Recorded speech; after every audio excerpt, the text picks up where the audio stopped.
En 100 jours à la tête du pays, le président sénégalais a engagé des réformes dans différents secteurs comme la justice, l'annonce de révision des contrats d'hydrocarbures, la réduction du coût de la vie, la reddition des comptes, entre autres, des politiques jugées rassurantes. On entend des politiques par rapport à l'éducation, par rapport à la formation, par rapport à la jeunesse. Donc ce sont des choses vraiment qui poussent nous jeunes à croire qu'au-delà de ces 5 ans, juste déjà pour ce premier mandat, ils auront un bilan positif. Bon, il y a des failles qui ont qu'on a noté aussi.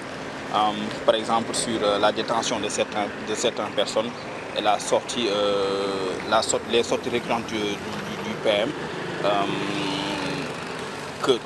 qui ne me convient pas du tout. Mais bon, dans la globalité, en fait, je peux dire que le gouvernement est sur la bonne voie. De bonnes perspectives sont envisageables si l'on en croit cet analyste politique. Il dresse un tableau clair du pouvoir. Du point de vue d'abord de la gouvernance, le fait de donner quelques signaux positifs sur une vraie volonté de rupture, notamment dans les nominations, également dans des décisions qui concernent la gouvernance des ressources naturelles, la rupture dans le domaine de la justice, mais également quelques décisions économiques importantes qui vont impacter assez rapidement les populations. Je pense que ces premiers signaux sont assez positifs.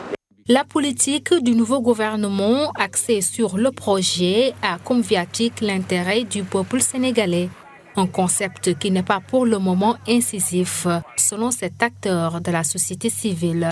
Le président de la République a annoncé les 5 piliers sur lesquels devait se construire le nouveau projet. Il faut dire qu'en pratique, rien n'est encore fait et il n'y a pas une vision claire, j'allais dire une approche clairement définie de la constitution de ce projet. Ce qui justifie d'ailleurs que des acteurs comme nous sommes en train d'anticiper sur cela pour alimenter au moins les axes qui sont avancés. Le président Bassirou Diomaye Faye a été installé à la tête du Sénégal le 2 avril 2024.